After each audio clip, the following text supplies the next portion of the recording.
Hi, I'm Bernie Flynn. At New Jersey Manufacturers Insurance Company, we believe that all citizens need to be informed about the important issues that affect their daily lives. That's why we're proud to support programming produced by Caucus Educational Corporation and their partners in public television. Improving your health and safety one step at a time. Next on Caucus New Jersey.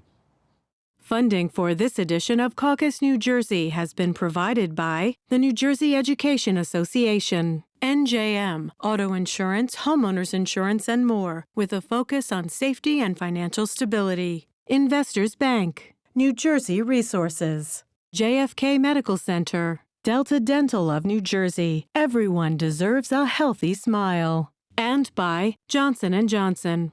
Promotional support provided by bestofnj.com, covering all New Jersey has to offer. And by Meadowlands Regional Chamber, building essential connections that drive business growth.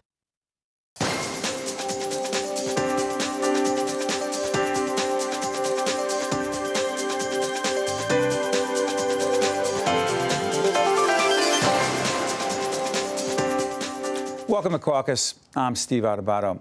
Could unfriendly roads for pedestrians and your health be connected? Well, New Jersey roads can be congested and dangerous, so people would probably walk more if the roads were safer. Here in the studio to discuss the walking movement, we have Kate Kraft, Executive Director of America Walks, Kathy Smith, Program Director for Partners for Health Foundation, Charles Brown, Senior Researcher at the Voorhees Transportation Center at Rutgers University, and finally, Cyndi Steiner, Executive Director of the New Jersey Bike and Walk Coalition. I want to thank all of you for joining us on public television and FiOS and everywhere else people can see us and listen to us. Walking movement, is there a movement? Kathy, talk to us about this. I think there is a movement. I would say, well, it's been around for a long time, but in the past 10 years, as the chronic disease trend really increased and the obesity trends, and the research said if we just got out and walked, it was an easy, most accessible way to increase our physical activity and start to reverse that trend. I think from there it has really grown, and right now we are in a sweet spot of sorts, and I think we'll be talking about that this morning. Who's with walking? The walking movement. Everyone's walking. Just about everyone. Talk about it. Just about everybody walks and can walk. Unfortunately, we don't have enough of our trips that are walking trips, but the possibility is there. We have fewer than 11% of our trips are by walking, and in many of the Western countries, it's over double that. So is that right? Yeah. Yeah. So we have a real opportunity to increase the number of walking trips with incredible benefit if we do, not just to the health of the individual, but to the health of our communities by increasing civic engagement, by increasing social capital, to the health of our environment, by reducing fossil fuels and carbon. A lot of benefits. Yes. Kathy talks about a sweet spot right now, right in this window. What do you think that means? Well, the walking movement comes along with this kind of new urbanization and the complete streets movement where people... Complete streets. Complete streets. Complete streets is a movement that started in the early 2000s, and it basically is an approach to designing our roads to accommodate all users, not just motorized vehicles. And Charles and I work heavily on that around the state. So what we're talking about is making our roads safer for people who are walking and people riding bikes, people not driving. And what we're seeing in New Jersey and we're seeing across the country is more urbanization, people wanting to live closer to where they work, closer to where they shop, closer to where they go out to dinner. So that's urban areas and your next ring suburbs becoming more urbanized. And it's much easier to walk than it is to drive a car. I'm curious about this. Is there something about New Jersey, I start a lot of questions like that, is there something about New Jersey when it comes to making our streets safer, more accommodating for people who want to walk and or bike? But I want to focus on the walking right now. Is there something about New Jersey and the way the state has been designed, particularly in urban areas? Well, there is no question we are the most densely populated state in the nation, in the country. But going back to complete streets, I think it's very important to focus on complete streets because New Jersey has an opportunity to do something really special. Right now, we have adopted more municipal complete streets policy than any other state in the country. What does that mean? We've That means adopted that- more. That means that we've passed policies saying that we're going to support the walking movement, the biking movement, by ensuring that the built environment allows people to walk safely from one place to the next. So we have the policies passed on a municipal level. Now it's time for the actual implementation of those policies. So let's back up for a second. What are we saying? Because we talk about the same town. I'm a Montclair person, and you know it well. I am too. So you get this whole Oh, yeah. thing, right? Yeah. So is it a question, as I bike and walk around town with our family, is it a question of the municipal leaders making decisions to change not the landscape, but to change the design of streets to make them safer for people to walk? There's a whole host of changes you can make to make it safer. Sometimes it's just eliminating right turns on red on certain corners so that when the pedestrian's in the crosswalk, someone isn't racing to make that right turn on red. So we see that a lot in school zones. Sometimes it's changing the timing on a traffic light, so pedestrians have a lead time to start crossing the street. So sometimes it costs money, and sometimes there's an ordinance involved, but oftentimes you can make simple changes to make it safer. Who could be against, who would, everything in New Jersey is political, who could and who would be against something like that? Well, it's pedestrian safety versus driver convenience. And Say that when again. It's pedestrian safety versus driver convenience. And when you talk about, we call it traffic calming, which is really what it is. Traffic calming. Calming. Go ahead. Speed kills. Someone, we need to understand that our lives are more important than getting somewhere, 2 minutes faster than we did yesterday. And that we need to be allowing more time when we're driving our cars, when we're going through towns. Are we trying to slow people down in the cars? Is that a piece of this equation? that is Sometimes traffic calming has traffic flow smoother and more efficiently. How does that work? What do you mean? Well, racing up to a stoplight, what good does that get you? If cars are moving through at a steady rate of speed versus flying up to a traffic light, slamming on the brakes, and then doing that again for the next block. Well, what does that do for walkers? How does that help It's walkers? dangerous. It's much safer for pedestrians when cars drive slower, just because if they get hit, they're less likely to be killed at slower speeds. They may have an injury, but they won't be killed. So when you're engaging municipal leaders who have to make these decisions, which are then implemented by the people who understand how to construct and do what has to be done on the roads. Engineers. I'm sorry, I couldn't think of that word. Planners, engineers, yeah. I was embarrassed by that, but thank you for helping me. How hard a conversation is that? Or do most political and governmental leaders say, oh my God, that's a no-brainer, I'm in?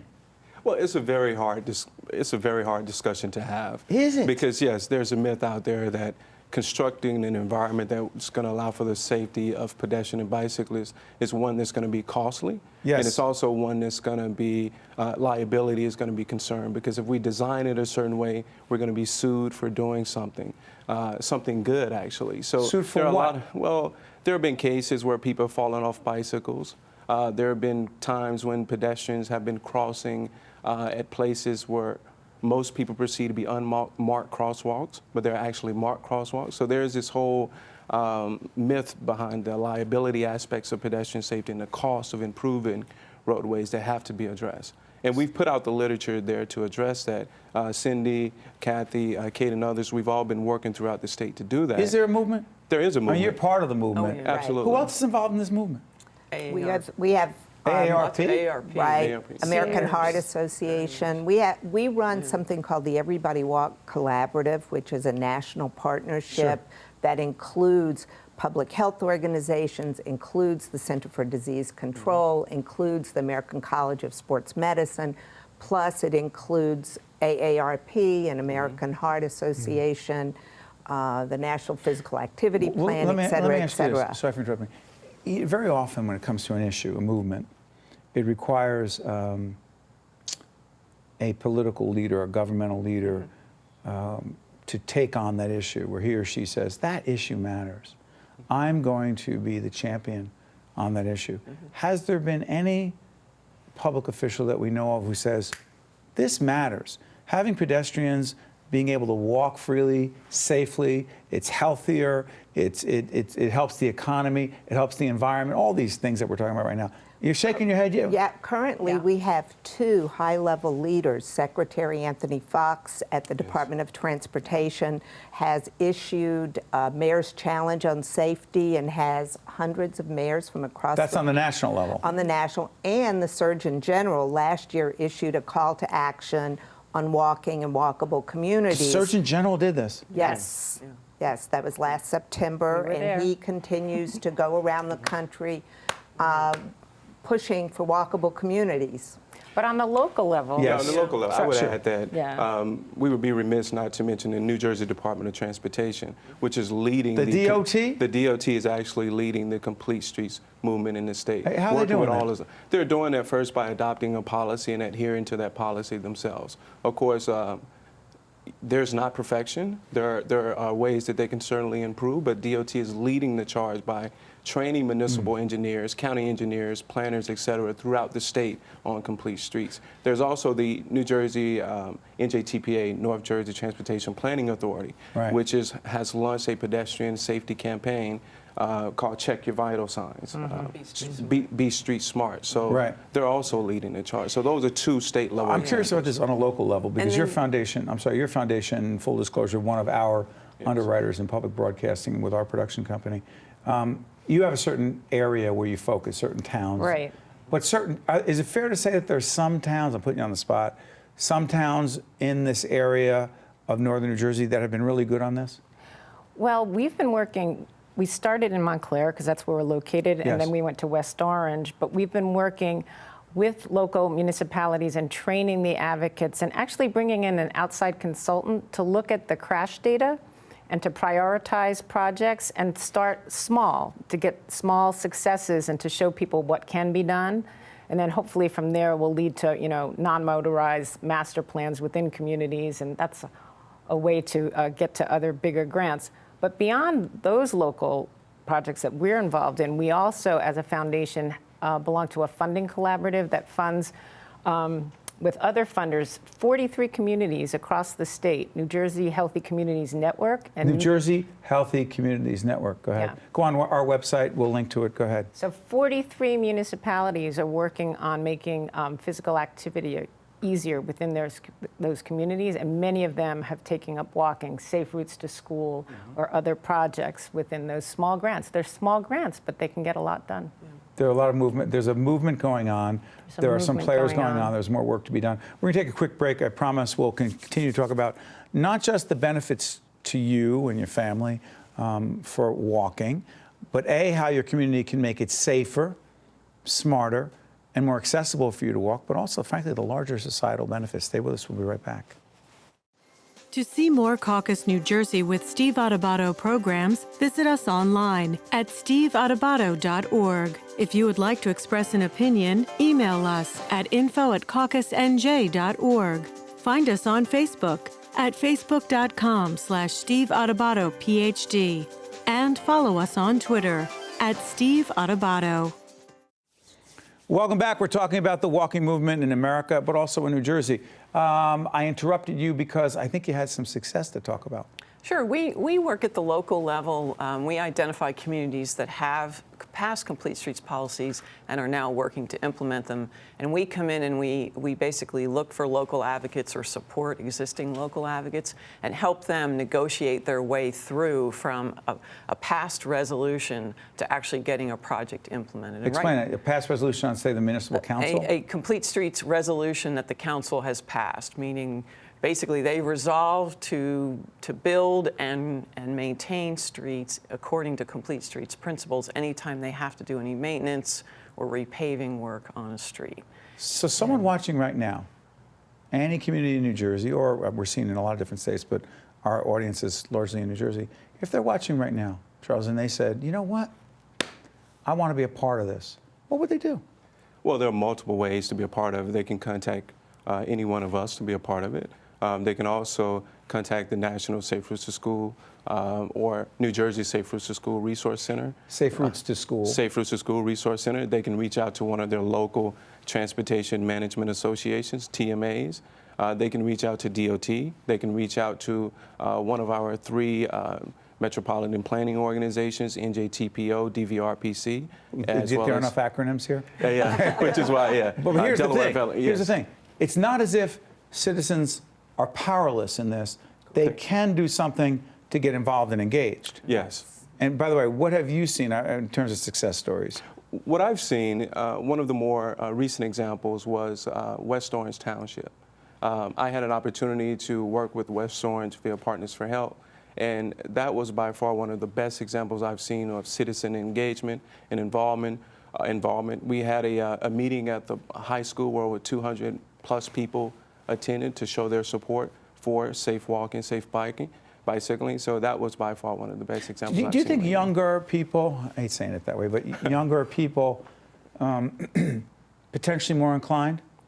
Yes. Actually, but I think that's true, but I also think the data tells us that the sort of baby boomers are very interested in moving back to walkable communities. And in fact, Safe Routes to School National Partnership recently did a survey where 80% of their respondents wanted to live in more walk-friendly communities. So the demand for these types of communities is growing. And New Jersey is well positioned because we're already a densely populated state with lots of lovely little communities that could easily be made into walkable places with the right kind of thinking and leadership.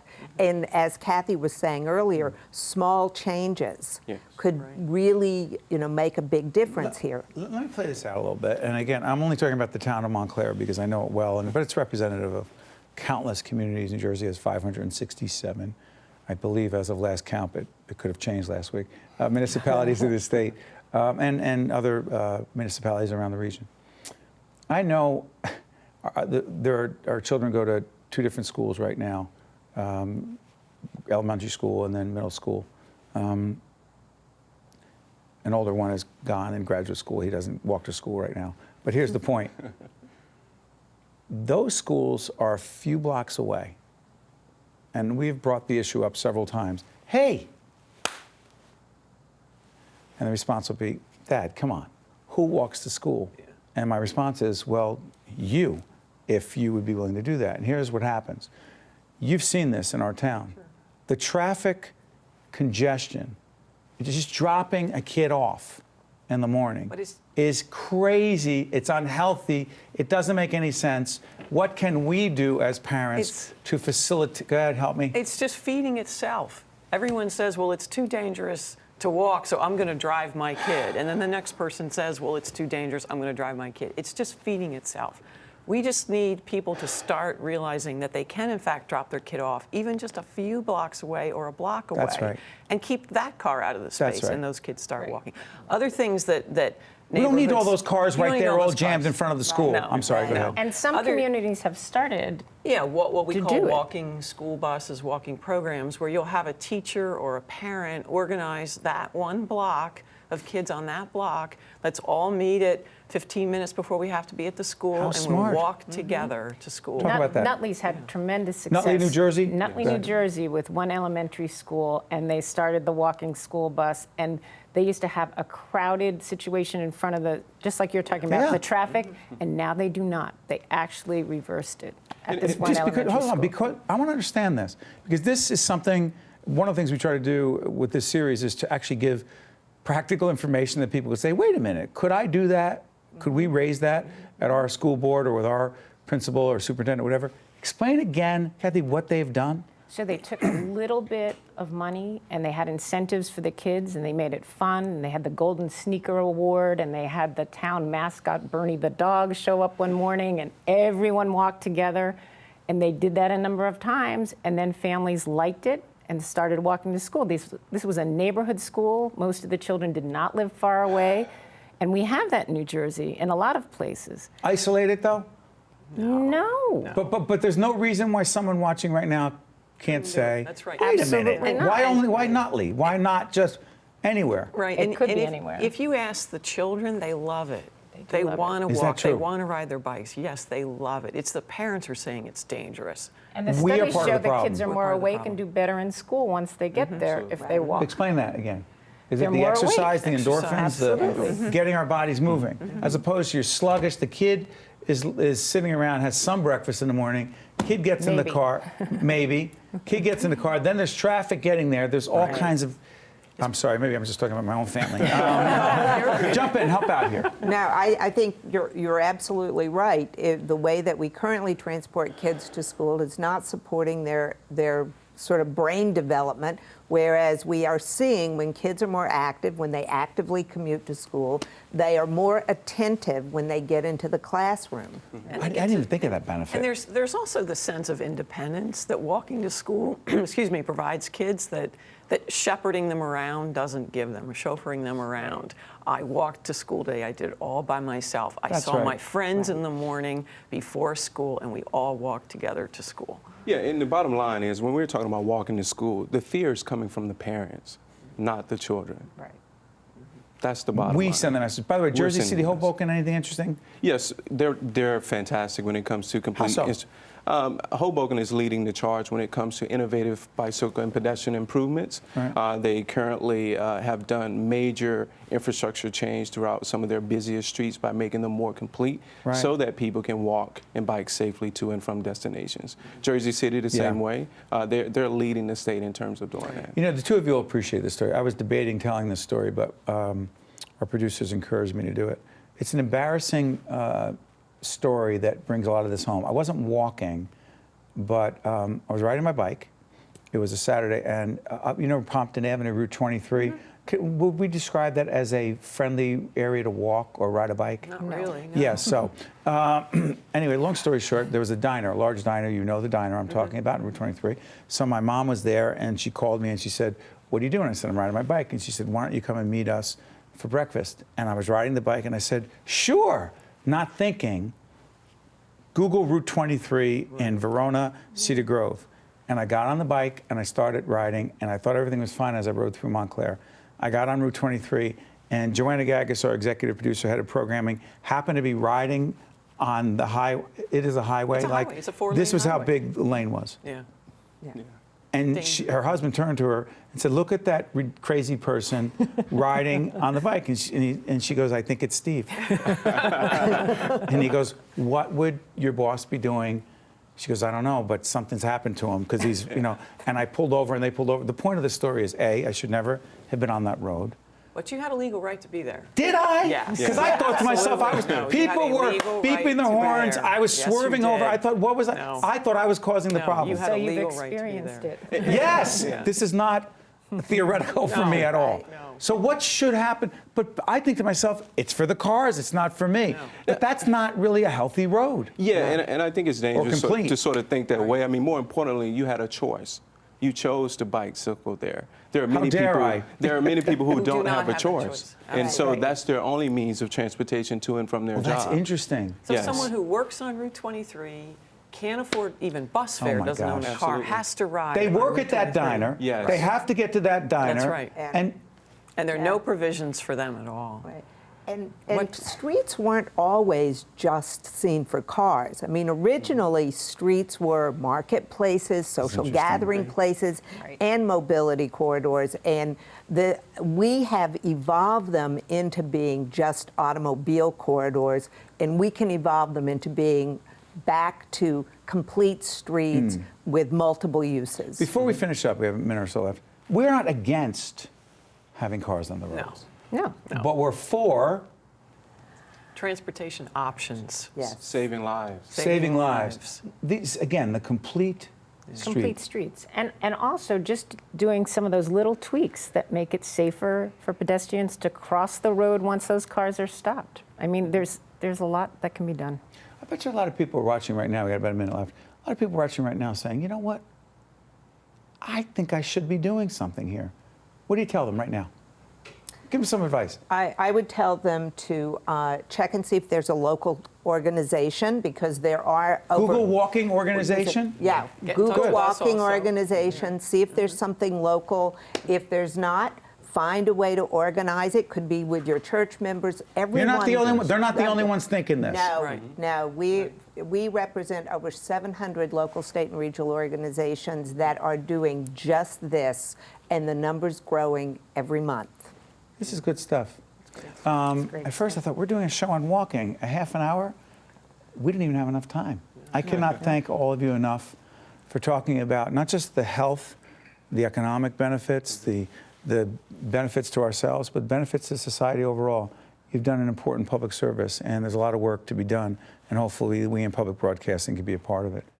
The preceding program has been a production of the Caucus Educational Corporation, celebrating over 25 years of broadcast excellence, and 13 for WNET, NJTV, and WHYY.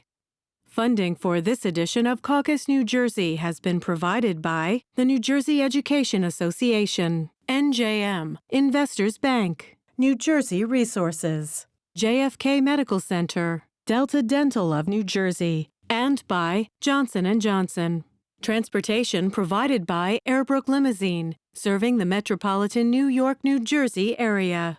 Caucus New Jersey has been produced in partnership with TriStar Studios. NJM Insurance Company has been serving New Jersey policyholders for more than 100 years. But just who are NJM's policyholders? They're the men and women who teach our children, the public sector employees who maintain our infrastructure, the workers who craft our manufactured goods, and New Jersey's next generation of leaders, the people who make our state a great place to call home. NJM, we've got New Jersey covered.